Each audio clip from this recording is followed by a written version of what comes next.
Zero.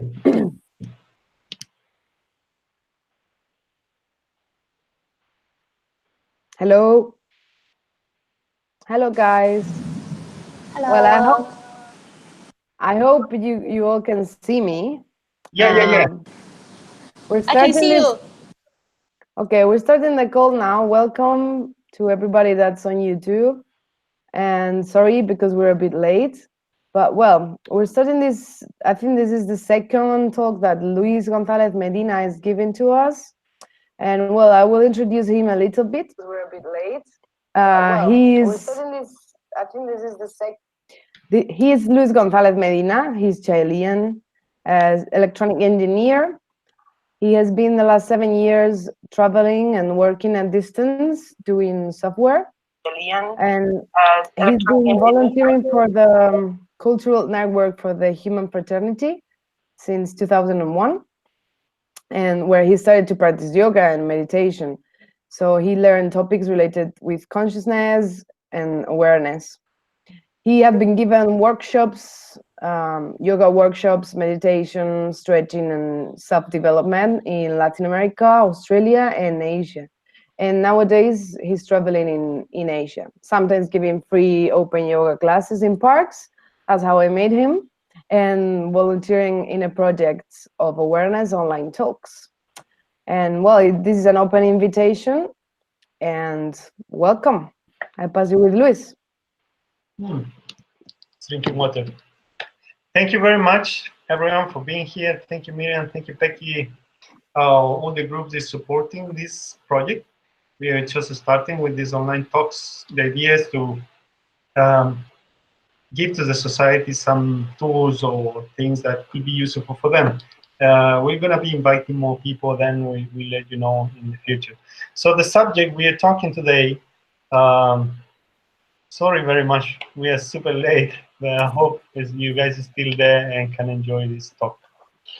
So we are talking today about the 7 Hermetic principles, which is a very interesting topic because as well we can relate it with the yoga path. I think maybe there's a few yoga teachers here now connected. So yeah, the next one, please, Miriam. Oh, there's a little button that say down there. Maybe you could put, to hide that so people can see the all the slides. Yeah. So, well, what going to be the roadmap? What we're going to talk about? Where the 7 Hermetic principles came from? What are the 7 Hermetic principles? We're going to dive into the concept of mental transmutation, which is very important for not just has a theory instead of that you have as a practical approach that we can use in our life. And then we're going to this is going to be transversal, like during the explanation of the Hermetic principles, we're going to be analyzing the connections with the yoga path, and then finally how we can apply them into our life. This is going to be transversal as well. As long as we be talking to the principles, we're going to be talking about how practical way we can apply it to our life. So thank you again. Let's go for the next one. So, the Kybalion. The Kybalion is a text. It was the first edited on the year 1908. It's one kind of old, but it came from a very, very ancient tradition that was developed by the now so-called the Hermetism. They're still alive. It's a tradition that there's still a groups of Hermetists meeting. And then on that year, 1908, they came up with this book, with they collected some of the information that was developed by this master, which is called Hermes Trismegisto, and they put it into a book. The language of the book is a little bit, I could say, a little bit like a little bit hard to process and have a lot of things related to occultism, like words as used on occultism. what we're gonna talk about here, we're not gonna use that kind of language. We're just gonna present it in a way like very simple to all of you people. So yeah, the next one, please. So a little bit about the author of the Kybalion. It was like they say the Kybalion. It was written by three initiates, but they keep their identity in secret, because actually one of the things on Hermetism is that the people is not looking for a public recognition, so they're making their own work without expecting nothing in return, without expecting even the public recognition. So this is why the authors keep their identity in secret. It probably was more than, suppose there was like 3 people writing the book. The main contributors, there's a few names. We're not going to enter that. It's more important that we're going to see the particular part here. As well, forgot to tell that we're going to be around 1 hour or maybe like 15 minutes and questions. If you have any question in the middle, you could just pop up in the YouTube channel, in the YouTube video. And then, yeah, I will try to give my best to answer. Let me see if the video is. I would like to know as well if the people is connected. Where are you people visiting us from? So, well, I lose the screen. Sorry. Okay, so talking about the real author of this ancient knowledge, which is Hermes Trismegistus. Hermes Trismegistus was a master that lived in the ancient Egypt. They say is that even older than Moses. So it's and they say even this contemporary to Abraham. They even say that some of the teachings of Abraham he taken from the knowledge that Hermes Trismegistus wrote. So it's a very ancient character, and then his story is lost in time because many thousand years ago. And then his name Hermes means Hermes is the god of the Mercury is and the god of communication, which is related to the which he is communicating. And Trismegistus means 3 great masters. So it's actually, could you pass the next one, Miriam, please? It's actually like, well, this is in Spanish. I promise that when we upload this, we're gonna translate it to English. Serge Reynal de la Ferrière, which is the founder of the Cultural Network for the Human Fraternity, uh, he mentioned in one of his books, like the book is called The Great Messages, the Third Messages, the Unleashed Mysteries, page 36. He says, talking about Hermes Trismegistus, he wanted to make an declaration. He said, like, it's not just one author. It was not just one person. Even that proclaimed that the Hermetists people proclaimed that he was the best of the great masters of the ancient, one of the starters of the knowledge of the civilization of the occultism, or the knowledge that is used today in many of the schools that study occultism. And that's true. But what was Serge Reynal de la Ferrière, he said, like, it was not a group of, it was not one person. It was a group of people. Actually, was schools, not just one person. Like he say, like if you were talking about one man, it means that this poor man have been this whole life writing the about 2,000 books he wrote without stopping, without even stopping for eating or without even stopping for sleeping. So it's impossible that someone in the entire life have written all these books. So the Trismegistus means 3 times great. So he mentioned that more than one person. It was like 3 schools of knowledge that came together to bring all this knowledge and to put it down for the people that wanted to follow the path. So yeah, well, there's a few other things like Mercury is the messenger of the gods, so it's, and the 3 magicians. That's like a representation of the 3 great schools that give up this name and then produce all this book and all this knowledge. Yeah, the next one, please. So let's say why 7? Well, I didn't have time enough to put the pictures of the nature here. Oh, why 7? Why 7? You can skip this one. I suppose I was putting some images there, but I forgot. Well, these images maybe work. So why 7? I was wondering, like, well, we're talking about 7 because the number 7 is present on the nature, like in so many places. We have like 7 colors, the 7 primary colors, which is you see on the rainbow. We have as well the 7 musical notes. We have the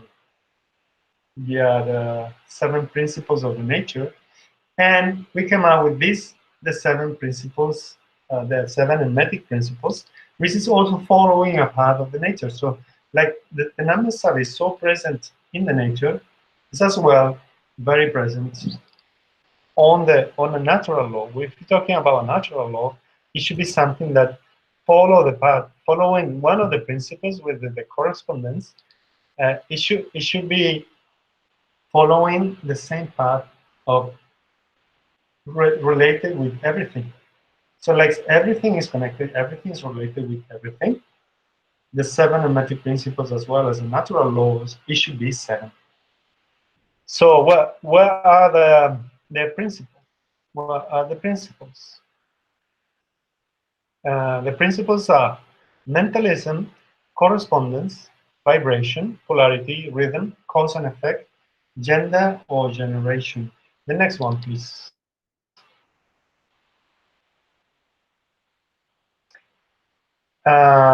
Talking about the connections with the yoga path has a beautiful and a wonderful knowledge that is called the 8 uh, limbs of yoga, which is I'm just gonna mention here, and then during the talk we're gonna be talking of some of them, some of them.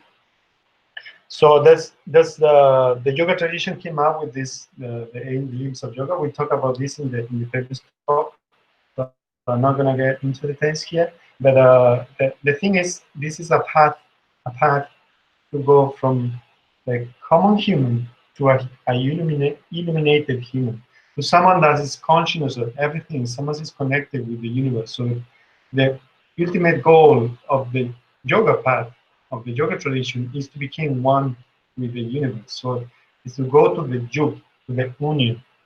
And then they propose this path, which have yamas, niyamas, pranayama, asana, Payahara, Dharana, Vijnana, Samadhi. This is all the path that could lead us to illuminate ourselves. Next one. So all this path to illuminate ourselves, of course, have a relation with the 7 hermetic principles, because the 7 hermetic principles is trying to get the same in a different way, in a different language, in a different tradition, the tradition that came from Egypt and Greece. Is actually the Kybalion, the book, mentioning that it happened that the great masters of India, they went to ancient Egypt to get the knowledge from there, from Hermes Trismegisto. So they might the ancient masters of India as well, the one that came out with the tradition with the yoga, they might have studied on the Egyptian initiatic schools as well, and then they apply this knowledge in the yoga tradition. So you could see glimpses of the knowledge of the Hermetism, of the Kybalion knowledge in many different societies, many different societies that have studied the behavior of human and how the human could become something more. So yeah, coming back to the first principles, the first principles is called a mentalism.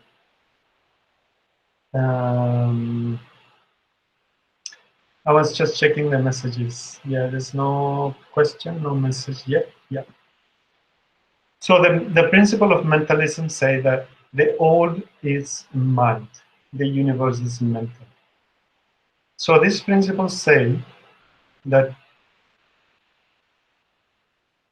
it's a very interesting and very deep concept.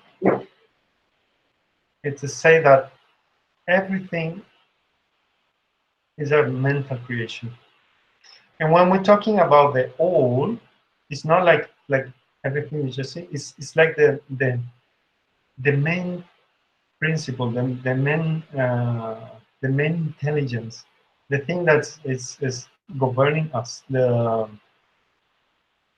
It's not even a being; it's something even bigger. So entering in the concept of all, we have to think about like whatever denomination we put on it. If we say it's God, if we say it's Allah, if we say it's Buddha, we are limiting it. So whatever name we give, we are limiting it. So that's why the Kybalion use the name all. So it's that the primal, the creation, the primary source of the creation, the all. So everything that's happening in the universe is a mental creation of this vibration, this energy, this primary principle, the all. The next one, please. And here, this one denomination, I like to, I like how he explained it. He's one of the masters of the cultural network for the human fraternity, an organization I've been volunteering for. It's an initiative organization, and he was a second master after Serge Reynaldo Laferriere. He was the one that actually established like many yoga centers in Latin America. So he's like the one that realized the dream of the French master we talked before.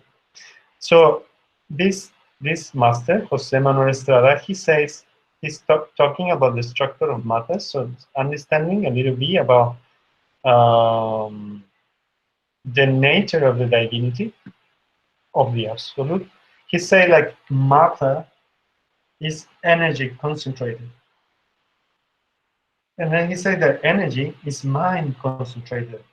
And then mind is a spirit concentrated. Spirit is a divinity concentrated.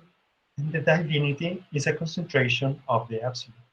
So he put the matter in the bottom, and in the top he put the absolute. When we're talking about the all, the mind of the all, we're talking here about the absolute.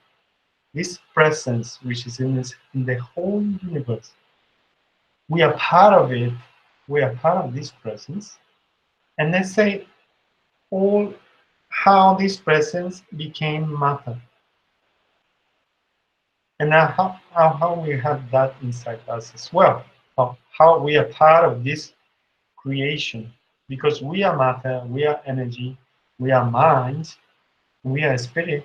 And then we are even more. But then when we reach this point, when we are even more, it's more like we are connected to this presence without separation. So we feel like we are one with this presence. This is not so easy to understand, especially for us Western people that we rationalize everything. But yeah, I will come back to this later because first I want to briefly explain all the principles to give a brief understanding on them, and then we're going to dive into how we can use them to improve our lives, which is one of the comments of the talk when we're doing the promotion. Okay, the next one, please. And then the principle of correspondence is say, as above, so below. as below, so above, equilibrium. So this principle explains that, can you go for the next one? Slide. This principle explains that how everything is connected to everything. Oh, just come back to the previous one, please, Miriam. So how the things that happen in the small scale are affecting the ones that happen in the big scales, and how the one happening in the big scales are affecting the small ones. One good example here, it could be the astrology, or like some people like to call it, like cosmobiology as well. Like is a term that give a more relation how the connection, because they say how can something that is happening in the planets outside there, very far from me, is affecting me, it's affecting my psychology. But if you start to study the astrology, we start to see the relation. We maybe at the beginning I don't understand very much how Mercury is affecting me, how this transit with Mars and the Moon, and then how it does affect my emotions, and then how I can become maybe more aggressive and something, or how I became like more sad, or how I became nourishing my love, or some. There's a lot of things that could happen in me that actually is happening outside between the planets as well in this ecology. So this is one of the principles that explain that kind of things. Another thing, another explanation I like to, I like very much. I went to a conference when I was in the university that was talking about genetic, and they say, you know, the little cell far from the whole body. That means that every little cell in whole body, the little cell in your feet, in your little finger, in your feet, it have all the information that all the cells have.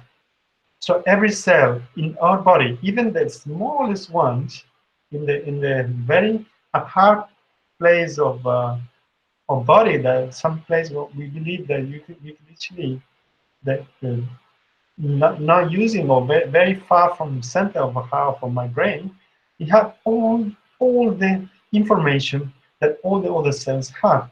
The only difference to because every cell have their own function, so the only difference of the cell using a different performing a different task in the body is that they use different part of this information depending on what are they doing.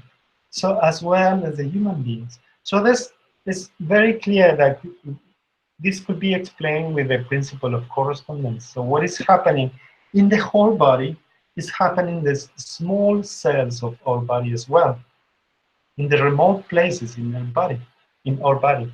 Yeah. So the next one now, please.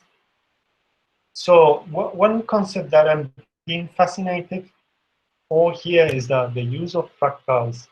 Fractals came out as something that came out when people studied in nature, and especially in computer graphics, they start to study like images that are contained in itself, and then start to see that the nature grows in a fractal ways. So a fractal is something that it repeats by itself following certain order. So if you see a tree growing, the roots grow in the same way. If you see a leaf, you see one main branch and then little branches around, which is the same shape of the tree, the big tree as well. So you can see in the nature, everything grow in a way that there's a correspondence of what is happening in the big with the small. So we can understand these through the fractals, which is very interesting. So here's a few images of different kind of fractals.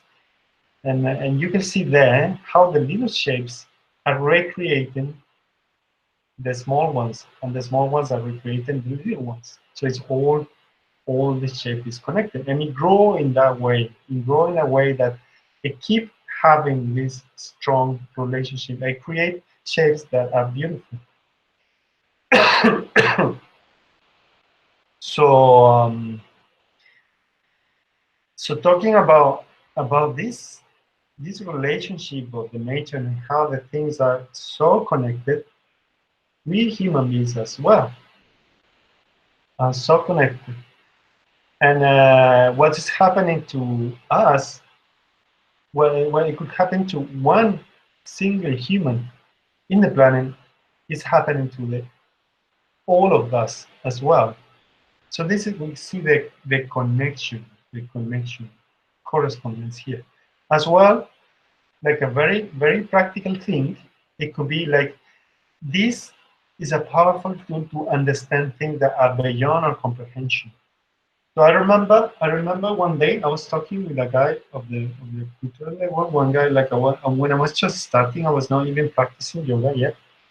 And then I asked him, so how's the thing? How the thing with the angels work? I mean, I guess there must be some energy around there, like something that is observing us. And then he said, I don't know very much. I haven't studied that, but I guess it should be that the relationship humans have with the animals, like that, something like that. So we see the animals, we see the behavior, we help them, or sometimes we do things that could make them suffer, but they see us as something that they don't truly understand everything. And then the animals are in their own consciousness state, and suppose that we have a better consciousness state, we are more aware of what is happening in surrounding us. So he was explaining me that the angels maybe are something like that with us in a ev more evoluted state. They are observing us. They are sometimes taking care of us, and sometimes making things that make us suffer. But we can explain that relationship using the principle of correspondence. So as well, we can explain some of the laws that happen in the universe through this principle. So, well, we will come back to this one and later, but it's a powerful tool to explain things that we not we not truly understand yet. And then this principle helps us to explain a lot of things. The next one, please. A principle of vibration. Vibrations say that nothing rests, everything moves, everything vibrates. That's what they say, the Kybalion. And then this principle tells us that everything we see, even if we see that it's static, it's not moving, it's moving. Everything, when we see movement, actually we can associate to light. So a companion of this, like an extension of this, it could be like everything is alive because everything is part of the universe, is moving and everything is vibrating. When there is vibration, we can see there is life, even in different states. The next one, please. So in the nature, we can see like we have different states of vibration. We have the minerals, we have the vegetal world, the trees, the plants, we have the animals, and then we have the humans. It's different states of vibration of the all, the big mind. Different manifestation of this. As well, the different states of manifestation that we can see, like Kibelen said, there is a mind, there is energy, and there's matter. It's all part of the same, but in different vibrations. So that's all part of the same creation, the same manifestation in different vibration states. Um, the next one, we will come back. We will come back how we can use this one later. Yeah. The principle of polarity is say like everything is dual. Everything has poles. Everything has a state of opposites. Like and unlike are the same. Opposites are identical in nature but different in degree. Extremes meet. All truths are but half truths. All paradoxes can be reconceived. So let's say, in the nature, everything has space of poles. So everything has masculine, feminine, negative, positive, black and white, big and small. So everything in the creation is dual. There's nothing in the creation that is not dual. When the primary energy, the all, the mind of the all start to create the manifestation, everything became dual. Everything became dual. And then has like as well in the matter, as well in the feelings, as well in the mind. So we can speak about the feelings as well. We have polarity in the feelings. We have hate, love. We have confidence, fear. We have sadness. We have happiness. So everything in the matter, in the energy, in the mind as well is polarity. In the mind as well, we can have like I could be dumb, or I could be smart, or I could be like my thoughts could be capitalist, like I could be more in favor of capitalism, or maybe I'm more in favor of socialism. So it's polarity as well. My mindset could be thinking like a more compassionate person or a more aggressive person. Or this is part of the polarity as well in a mind state in psychology. Uh, so one thing here, very interesting, like if you see like two extremes of the same thing, like heat and cold, there's sometimes there's one point where it's difficult to see the distinction between one and another one. So for me, for example, 24 degrees, so if I put the cold here and the hot here, if I go to 24 degrees, it's hot. It's so hot. I can't deal with it. And then even more, it's hotter and hotter. But some people, 24 degrees, maybe it's fresh. It's feel cold, you know? So it's different. It all depends on how do we situate ourselves to really connect with what we want or what state we want to vibrate as well, using the principle of vibration.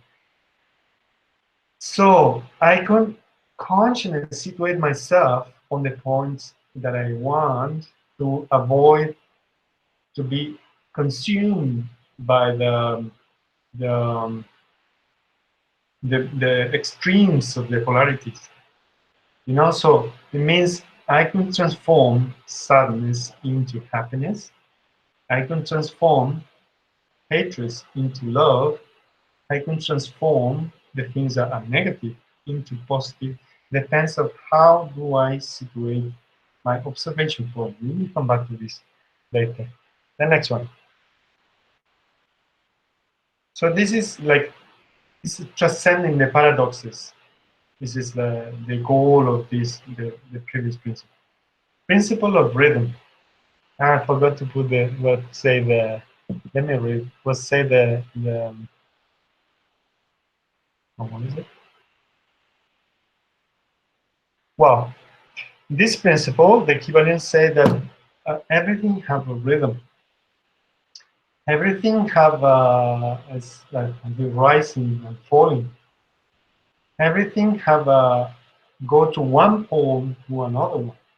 So immediately when the things are starting to, when they start to reach a point where it's the maximum, immediately start the rhythm of descending. So imagine, for example, the life of us, the life of me, the life of everyone. When we start to get young and then when we get mature, immediately start the diseasing of the body. So we get certain age of maturity, and then the body starts to do all the opposite. It doesn't rest over there. It starts to do the declining, in physical states. Like everything have a rhythm, our mind as well, and our emotions as well. And in the nature, we can see the nature have a we can see rhythm everywhere. For example, here we have the 4 seasons. in very hot countries, they don't have hot season, they have just two. That is a rhythm as well. You can see how the nature is changing and how that is expressing itself. Can you pass to the next one, please?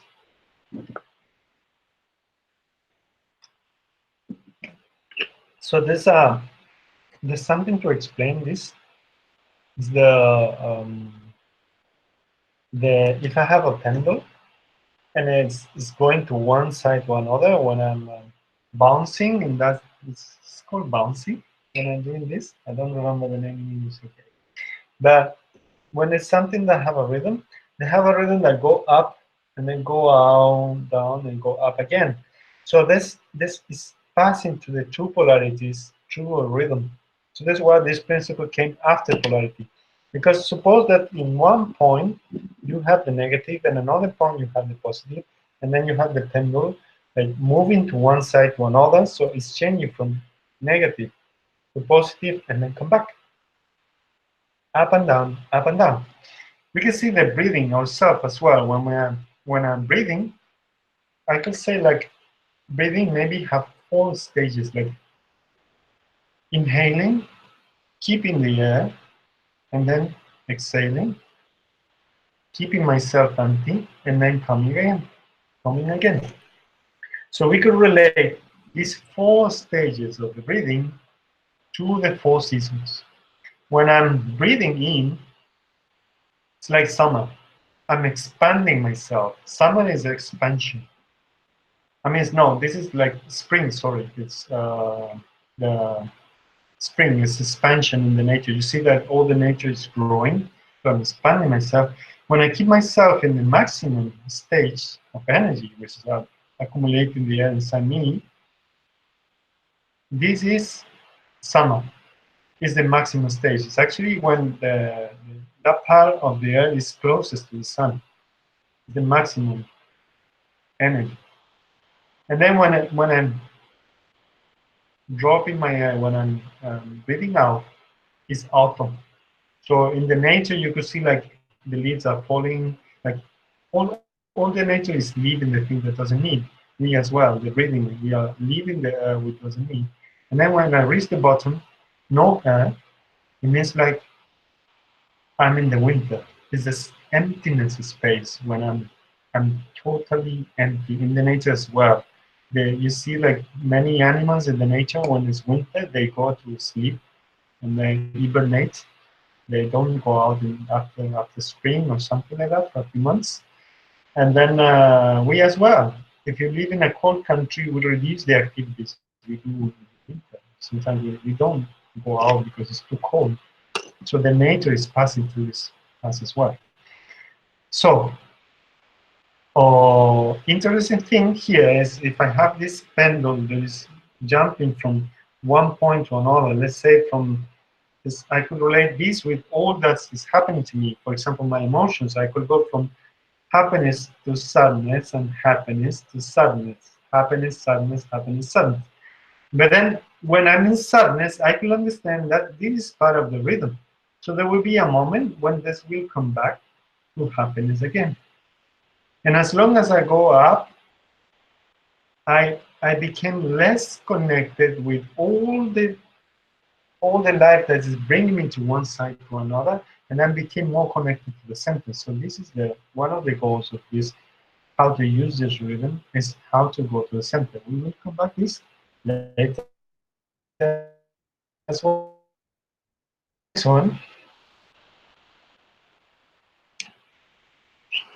cause and effect.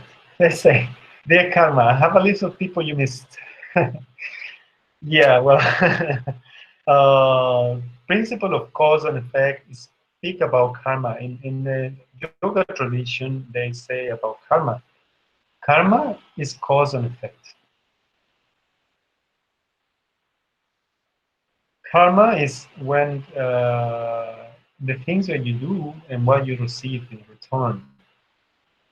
So it's everything, every cause has an effect, and every effect has rules in a cause. The thing that's happened is that we still don't understand how are these connected. if I have like a telescope and I could see like infinite vision in this telescope, like very far distance, in some point, I will see the back of my head. This is how karma works. This is how cause and effect works. And this is how we work with that in the yoga tradition as well, the yoga path as well. I will come back. The next one, please. So the karma, the cause and effect say, well, this is what I was mentioning. I forget that. Every cause has its effects. Every effect, no, that one. Every effect has its cause. Everything happens according to law. Chances is but a name for law not recognized. So the luck, for example, is something that is happening in the law but is still not recognized. There are many planes of causation, but nothing escapes the law. So when we're talking like I have a good luck, I have bad luck, it's just I'm not very aware of what I did before, even sometimes in previous lives, that is happening to me now. Okay, the next one, we will come back how to work on this to avoid the negative effects. Gender or generation. They say the principle is the gender, but I'd like to extend it to generation as well. They say, Equilibrium say, gender is everything. Everything has its masculine and feminine principles. Gender manifests on all planes, Equilibrium. And one of the things of the gender, that whatever you see, whatever is energy circulating, is because it's positive and negative. Without gender, we will not have all the creation of the manifestation of creation. So it's whatever you see, whatever it is generation or creation or creativity, there's gender there. There's a masculine and feminine. You could clearly identify in the nature. But as well, we have that in our emotions and we have that in our mind as well. So we have the principle of gender inside us as well. We have masculine and feminine inside us. Even if I am a man, even or if I am a woman, I have the both inside me as well. So you can see like the circulation of the energy and the creation start from this principle. If there's no masculine, if there's no feminine, there's no circulation of energy. There's no positive, there's no negative, no circulation of energy. So we need both to activate and circulate the energy. And then what happened, I could say, okay, I want to activate and circulate the energy with my partner because I'm a man and have a woman inside me that is we are together living the life. But what happens if I'm alone? Well, if you're alone, you have the principles inside you as well, so you can activate it, so you can be creative as well. We will come back later on this. So next one, please. These are the 7 principles. It is one concept which is transversal to all the principles, and then here we enter to the concept that the most important thing, what we actually want to speak of here, is how to make mental transmutation. There's one concept that is transversal to all the 7 principles.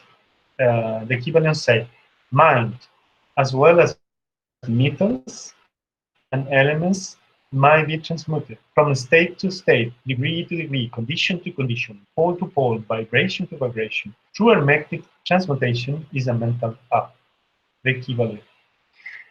So we tend to believe that we are fixed. We are like this. We are and this I cannot change. But then if you start to learn, if you start to practice, for example, yoga or meditation, if you start to practice anything that is related with self-development, I could see like I could change. And then my mind could change as well. The yoga path is a tool of mental transmutation. I could say the yoga is physical. I can do some postures and moving and doing all this stretching and moving with my body. That when I'm doing that, as is everything is connected, the principle of correspondence, my body is connected with my emotions. So what is happening in my physical is happening in my emotional world, in my energy, and it's happening in my mind as well. So the yoga path helped me to make this mental transmutation through working on my body.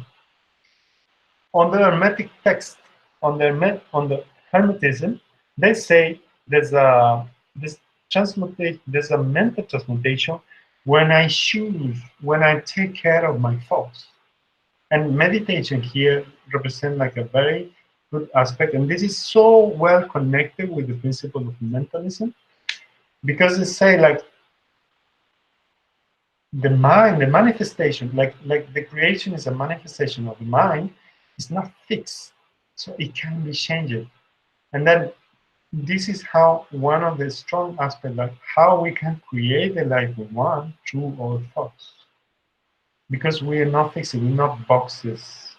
We tend to believe that I'm like this and I cannot change.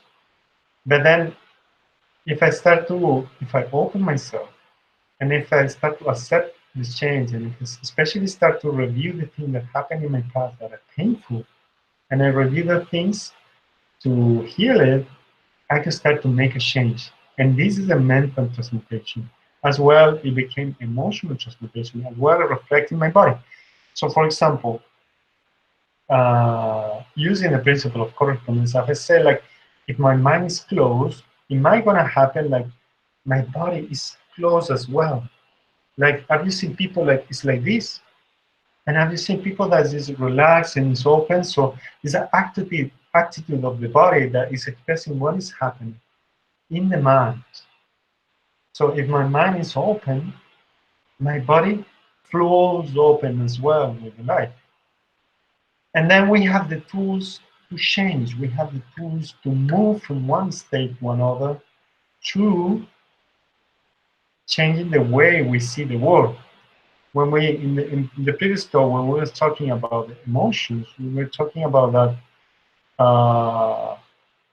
we can change our emotions through observation and through accepting the emotions as they are, and then connecting with them in a truly way, and then from that point, I can actually accept it. One of the things here is like acceptation, which is one of the things that appears on the yoga path as well, like surrender. In the yoga path, it's called surrender. One of the niyamas is surrender. Surrender means like whichever I can't control, I just accept it. I see the flow and accept the nature as it is. If it's something is happening inside of me that is painful and I can't control that, one of the ways to deal with is accept it. Accept it and see how it goes. Talking about mental transmutation, there's one experience that we like to share here. It's something that happened with my mom, an experience that I had when I was a kid. I was like 7, 8 years old or something. Luckily, my mom doesn't speak English, so she will not understand. She will not like me to share this experience, maybe. But I think she's not seeing this, and she will not understand. Anyway, if she's seeing, well, it doesn't matter. Maybe we can talk about it. So many years ago, and then we talk about that. There was an episode of violence, like when I was 7, 8 years old, and then I'm not gonna enter into details. And then she beat me badly in my back. I was lying around, and she was beating me. She was very angry, and I didn't understand why. I didn't understand why. I said, what is this happening to me? And then with the years, we forgot about this thing. And then it was just a few years ago, like maybe 4 or 5 years ago, I was taking a therapy. And then it came up that I feel so much hate to my mother. I hate my mother. And then why I hate my mother so much? And then a few experiences came up. This one of the experiences why I hated her so much. And then it happened like a few months after that therapy that experience came out for me. I asked her, we was actually in a retreat, in a yoga retreat in Chile, in an ashram. And then, so it was an environment, like a very relaxed environment. I'm very glad that after she started to practice yoga and then she entered on the world of yoga, so she's changing a lot. And then, that in that retreat, I say, Mom, I want to speak with you a few things that happened when I was a child, and then I want to talk. I don't want to judge you. And then we went to one place where we could be alone in a beautiful environment with trees and everything under the shadow. And then we start to talk. And then I say, I want to speak about this experience. Not, I don't want to judge you. I don't want to complain. I just want to understand what was happening to you. What was happening to you during you was doing this. So I was very open. I really was very curious what was happening. And my real intention was to heal myself. And then when I was talking about this episode of violence, so I said, "No, I think I didn't know what was happening. Can you explain?" And she said, she started to look at me and she started to cry. I started to cry as well. And she said, "Son, it was not for you. It was not for you." So she was so stressed. She was dealing with so many things, especially related with my father. So everything she was saying, everything she was doing, it was just out of anger, but not for me. So she just get overpassed of these old emotions. It just threw it out, these emotions to me in a violent way. And when I saw that, I couldn't feel hate anymore. I just feel love. I just feel understanding. That this kind of things can happen to me as well. And then we hugged and we cried, and then it was like it was a beautiful moment between both of us. And I feel so connected with her. And then I transformed this feeling of hate into love. So then I just pop up this experience like to say like mental transmutation, this is possible through the emotions as well. The thing is, uh, emotion, we, we, we can change the emotion, but we have to absorb the emotions first. So emotions and thoughts are different in nature.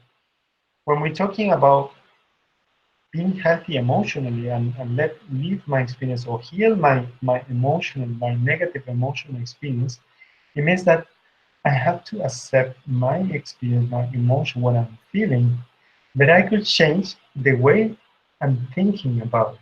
And this is how I can make a mental transmutation.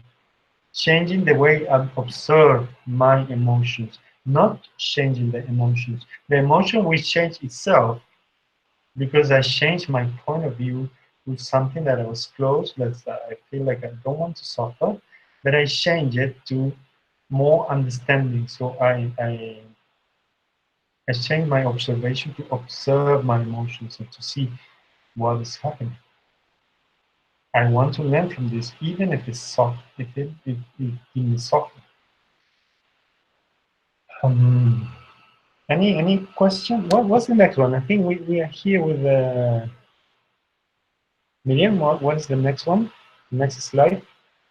I think this one. Oh, questions. Yeah, you can make questions if you want.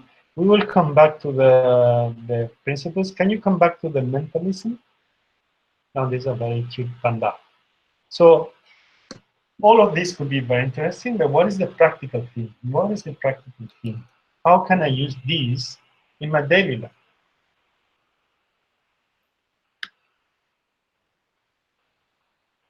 And so talking about the principle of mentalism, to use this in my daily life is to, and how I can relate this, like if I think about all all these minds, the universal mental, the universal manifestation of all, that's very far from me. It's not easy to me to understand that. But if I understand that every human is a whole world, I could understand like, okay, I'm creating my own world, depending on how I observe this world and how I see this world. So if I think the world is violence and is something that doesn't it's not beautiful and it's ugly and everything that's unfair, that this is the world I'm creating to myself. If I think that the world is something positive, the world is full of love, the world is something really valuable, and we can reach happiness in the world, this is the world I'm creating in my thoughts.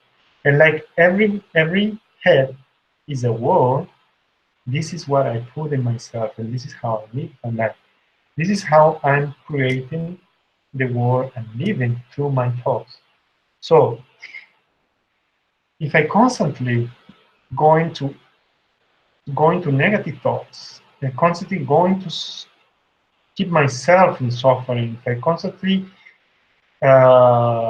give message to myself that I'm not capable of this, or negatives, and that I'm not able to do this, I'm not this, I'm not this is through my thoughts, this is what I'm creating for myself.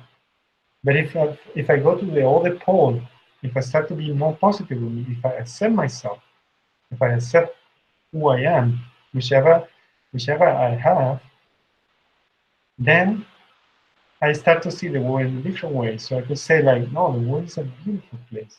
The world is full of love. There's a lot of things happening. I can see the reality. But if I see the reality, I could see from one pole to another one, I can connect more with the positive things. And this is why I'm starting to create a better world for me. And as it became a better world for me, it will might gonna become a better world for other people as well. So here in the mentalism, how to apply the mental transmutation is taking care of our thoughts. You know, in the manifestation, when we were talking like the old mind, when the principle of creation, when all this started, that as far as we know, all of this started with the Big Bang theory. It's a theory, but it's most accepted how the universe started. So it means like in the principle, before the Big Bang, there was nothing. Nothing. They say, the scientists say there was nothing, and everything started with the singularity, a point that is so infamous, so minimal, and then started from there, a lot of energy, and then something happens. So there was not even light. And then all started with vibration, vibration, the second principle. And this is all started the energy because the energy started to vibrate and create the order. Then we create the atoms. The atoms start to relate to each other and then start to expand, create all this energy, and then create planets, solar systems. Yeah, all the manifestations have we know now. And but the thing is like from the creator, from this intelligence we call like the all or the absolute, it was unmanifested. But in the time that manifested, it did it through vibration. And there's a clear relation, and this you're applying the principle of correspondence. We have one amazing tool to vibrate, which is our flow. The fifth chakra, relating this with yoga, is that so whatever we say, it became a reality. Before that, it was just in our thoughts. So this is how we are connected with the creator as well. We are a creative uh, beings as well. So whatever I think, it doesn't become reality until I see it. So if I say I hate you, this is the reality I'm creating. If I say I love you, this is the reality I'm creating. This is the first reality first. Then I start to use my hands or my resources to create the big houses or whatever, to create the manifestation. But the first thing started everything from the thoughts. So if I'm careful with my thoughts, if I'm careful of having positive thoughts, this is how I'm changing my world. So the way to work here in the yoga path as well, And the yoga pundit says something is contentment, like to have an attitude of observation of positiveness, like being positive and try to be happy whatever is happening to you. Here, we're talking about creating, be careful of what you're thinking, because it's might gonna become a reality in the future. So if I catch myself having negative thoughts, the work here is friendly say, okay, when I'm having this, observe this, and then come back to me and change that to a positive thought. This is how I can make mental transmutation, changing my thoughts. In the very moment they appear, if I'm observing myself, there's a negative thought coming out. I don't negate it, but I say, I'm choosing, consciousness choosing, I'm not connected with you. I'm connected with your opposite, positive one. It doesn't apply to emotions because emotions have a different vibration, is a different field. It's, if you apply this to emotions, then we're gonna start to negate our emotions or negate my desires as well. That's very natural. It's very natural that we feel our emotions. It's very healed. It's a very healthy way to manage your emotions. Let the emotions express, let the emotions come up. Do not negate, but change your thoughts about your emotions, especially thinking that it's not something that's going to be there forever. Like there's some sadness, but it's not going to be forever. Another experience I could tell you guys, and I'm working on that. And I've been having this kind of sadness like for a long time. I could feel something in my chest, and then it just happened like a few days ago. I was like, I saw a video of a guy like working with in physiotherapist.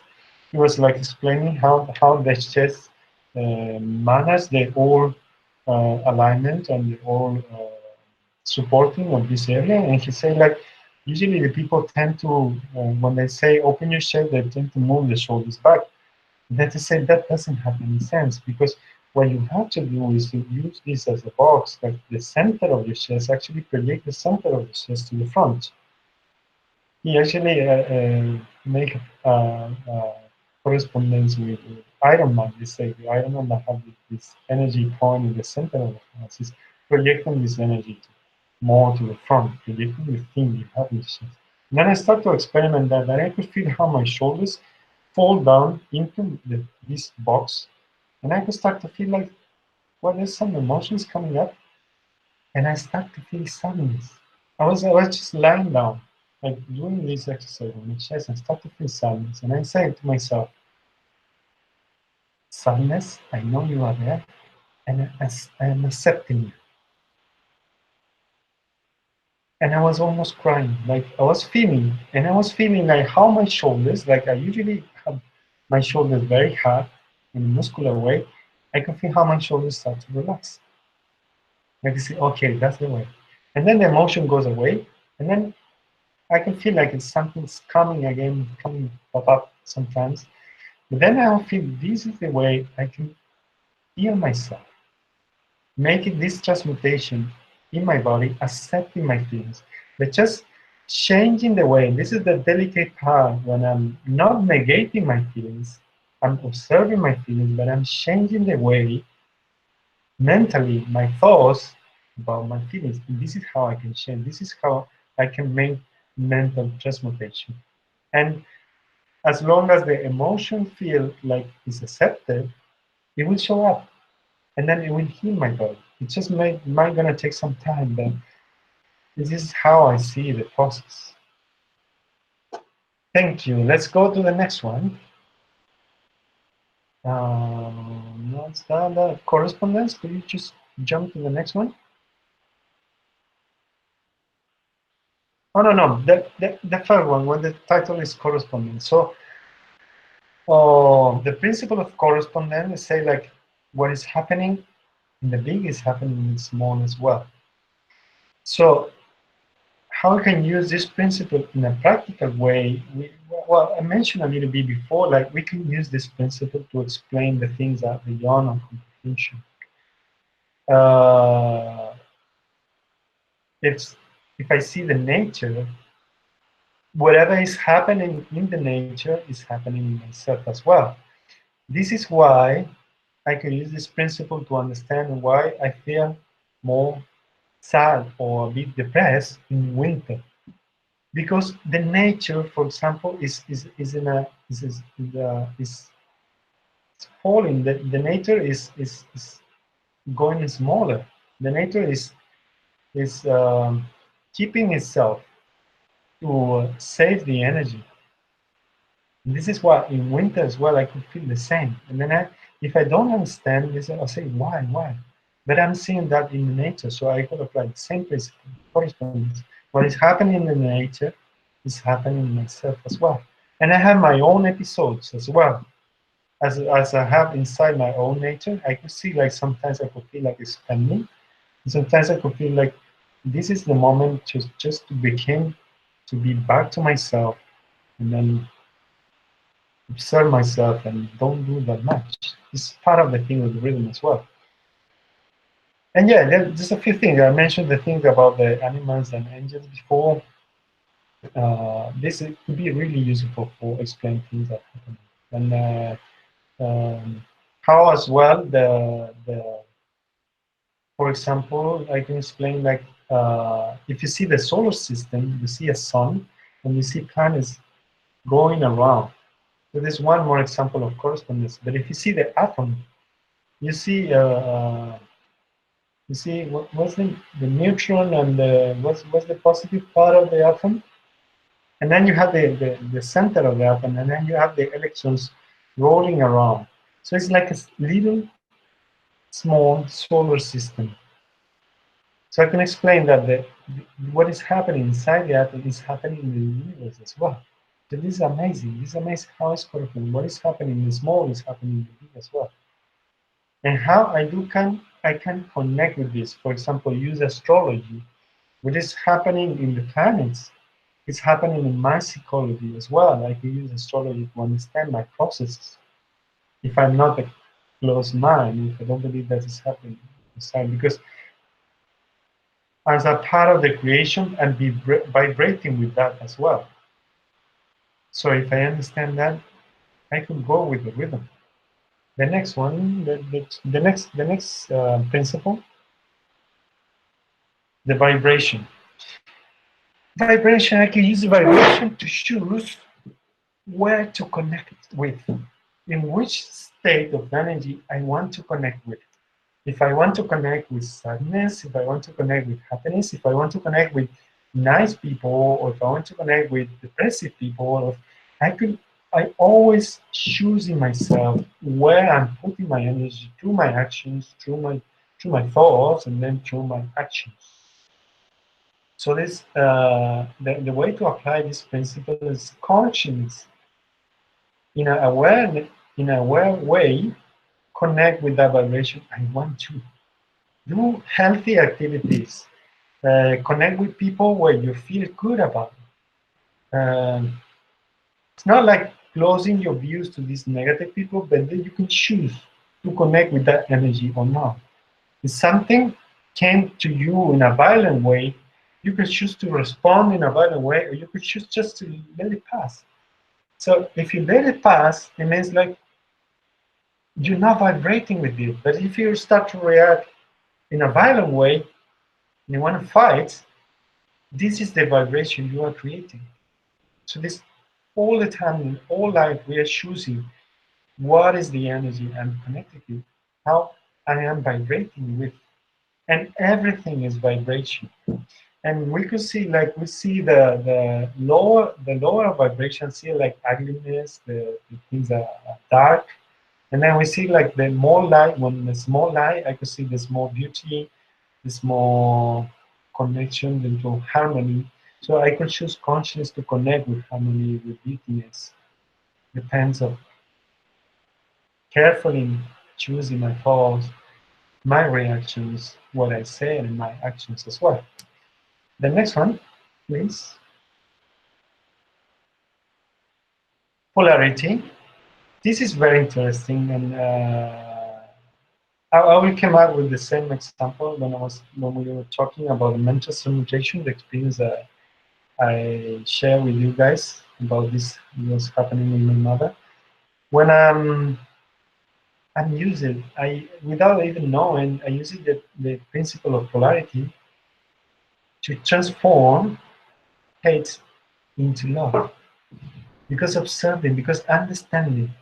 So through consciousness, through consciousness, I could see if I grow my consciousness, I could see like I could go further from being in fixed in one polarity point, and I can see the whole picture. So I could see, for example, how hate and love are part of the same thing, just opposite each other, and I could see from the distance how they're fighting each other. But when I see from the distance, I understand the whole picture, and I can consciously choose to put my energy on what side I want to be.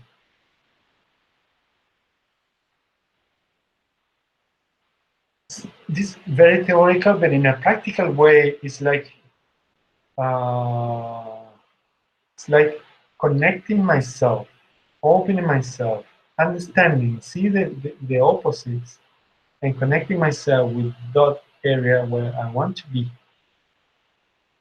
Mm? Through acceptation, through observation, and then through my actions, putting myself, observing the point where I could be. The next one. There's any question? No, no questions. You guys have any question? Miriam, Becky? No questions? Okay, the next one.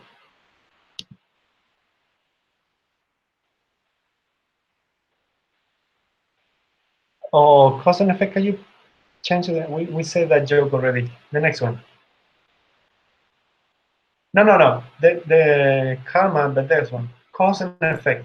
Cause and effect is very simple way, maybe the most simple way, and how can manage or how can change this is create positive effects, create positive causes to positive effects. So, you know, there's good karma and bad karma, but it's all related. It's all reactions of how life became, how life bring it back to me what I just gave to life before. So here, to not fall into negative causes, I try to create the most positive. I mean, to not fall into negative effects, I try to create the most positive causes I can. So give something to other people without expecting nothing in return. In the yoga, we call that karma yoga, giving something to others without expecting nothing in return. And then when I start to do karma yoga, I could start maybe like help other people that are suffering. I could realize like my suffering is not that much like other people. There's always people suffering more than me. And then I could connect with them and I could give. If you don't have money, don't give money. They give your energy, give your listening, give your attention, give your love. It doesn't necessarily have to be money. If you want to give money, it's okay. But there's some things that are much more valuable than money. Your time, your energy, your patience. And there's a tricky here. The tricky here in the karma yoga is give without expecting nothing in return. Because if I'm expecting something in return, I'm not giving from my heart. So if you want to really receive something, don't expect nothing. Just give. And then the nature will return it to you, the life will return it to you, but you don't even gonna realize how the life will return it. Okay, the next one, and we're gonna go a little bit faster because I think we're running out of time. Oh, agenda. Well, these principles, it could be very powerful because it could help me to understand like leaving the polarity inside me, I could become creative. I have the tools to create. Like sometimes people say, oh, but I don't have, you know, I don't have energy, or I don't know how to do things and that. But I start, and as long as you start to realize the you have the polarity inside you, you can start to circulate this energy. How? Questioning yourself. This is one of the things. So it's like questioning yourself. You created this gender inside you, and that is a space for creativity. You know, they say, I see a few like creativity is much more valuable than actually intelligence, like rational intelligence. Rational intelligence is about numbers and things, but creativity is about coming up with solutions that are sometimes crazy. And it presents a huge opportunity of change, and that's wonderful. That's wonderful. Using this principle, I could activate the energy inside me and then apply it to be more creative. To be more creative. Um Using this principle as well, I could work in teams. And when I work in teams, I put myself in different situations that I'm learning and discussing things with other people. And then the solutions that come up, if I'm open enough, the solutions we come up with are more creative than the solutions I can manage from myself alone. So this is ways to explore, to generate. And we are beings, like we are very creative beings. There's a lot of creativity in humans, and we can connect with that uh, using this principle. Okay, uh, Miriam, Becky, you guys have any question? You have to open your microphone, Miriam or Becky. I think you both log. I don't think any question on the YouTube. Now my mic is on. Your mic is on. Yeah, it is. Yeah. Yeah. So no, I think it was very Maybe interesting. you could stop sharing your screen so it can see you. Yeah. Yeah. Um,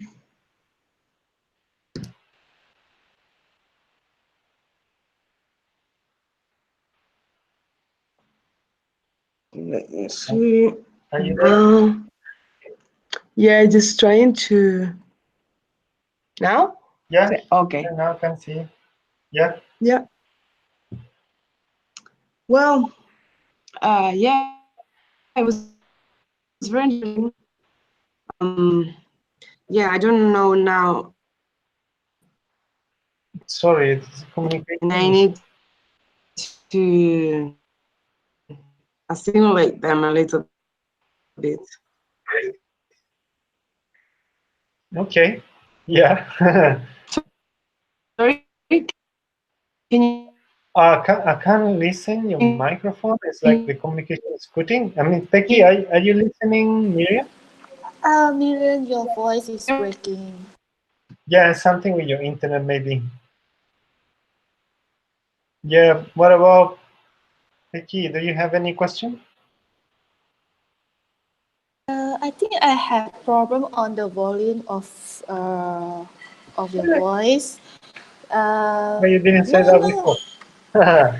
it's fine. I can hear it, but it somehow it has a wave, so it's just very hard to concentrate. Oh, Uh, oh, you should have told me yeah. before. You can enter on the But call. even you are doing it now, you are talking to me now. It's just like that. Like, Mm, okay. Well, but do you guys have Miriam? I didn't really understand you. Maybe you could just switch off your image. I don't know if my internet or your internet, guys. But anyway, Miriam, are you there? No, I think we lost it. Are you oh, what listening? happened? Are you listening me, No, Becky? Yeah, Okay. So I this. can hear you. I just can't Okay. hear Million anymore. Okay. And do you have any question about this? You know, I'm a visual person, right? The first few pages, the second page, the painting, I'm already like feeling what was that? The slide that No. you showed to us. What 4 paintings? paintings? Yeah, now Oh, I can see you. So, well, yeah, you can welcome back. yeah. Yeah, well, I don't know if you could hear me, but I just said I took a lot of notes and I need to make sense of them. But I don't have questions so far. Okay. I think the examples were good to get to understand better the practical side of them. Yeah. Okay. Yeah, that's okay. One of the things I want to say for the people is not Miriam Nopaki that's connected or seeing this video maybe later. We're gonna explore a little bit more into these 7 principles. We're gonna study in a not in a public way, in a study group, like online, having online meetings every Tuesday about the same time.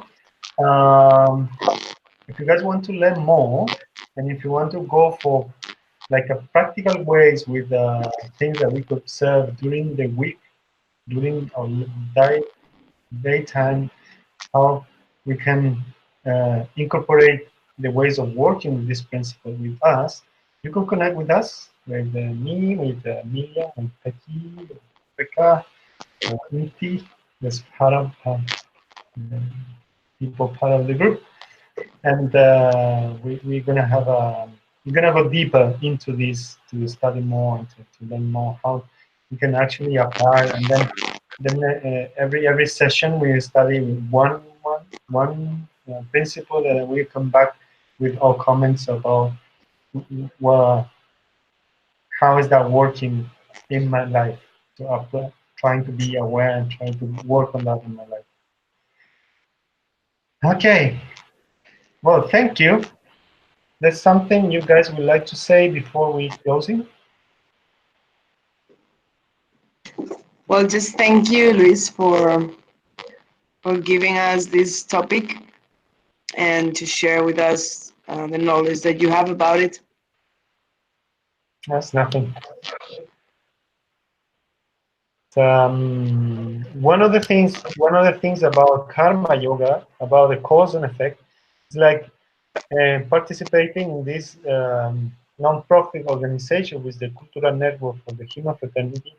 I've been receiving so much. I've been receiving so much. Like have these people there when I feel contented, when I feel like drawn in myself. I have some friends in the years, like yoga friends, and then I can talk with them my inner feelings, what is happening with me, and I feel so contented and I feel so grateful. And I've been learning from people that have more experience with me than me, that years practicing yoga, years studying these kind of things.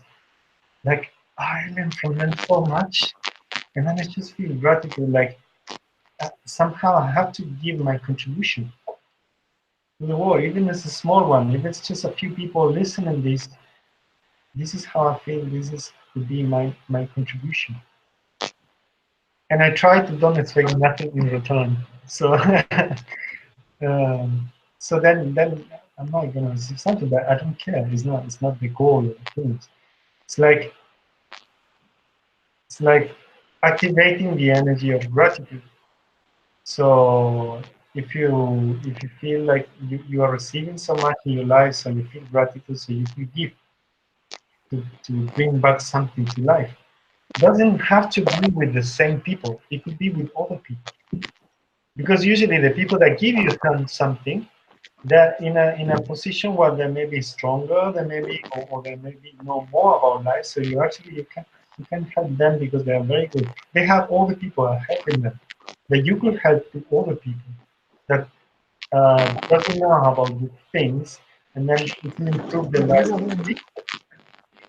So yeah, it's all about letting the energy flows, part of the rhythm as well.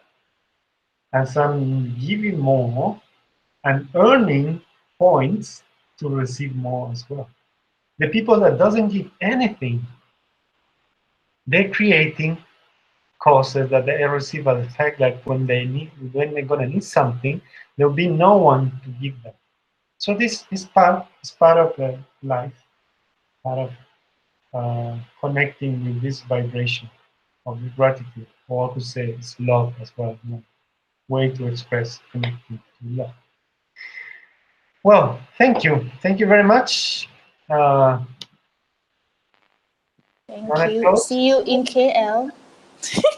Yeah, see you in KL. I will be going there soon. Okay, thank you for all the people that's visiting us or seeing this video later. If you want to connect with us, just follow us. We have a Facebook page. It's called aquariusonline.org. And there's a web page as well, but it's instructions, so it's very simple. But yeah, you can be in touch with us. We will be inviting someone from Mexico, the next talk, maybe in another month. He will talk about the Akashic records, which is a very, very interesting subject, and how we practically use them. So yeah, thank you very much. Thank you, Becky. Thank you, Miriam, for being here and helping. And yeah, see you next time. Bye bye. Thank you. Bye bye.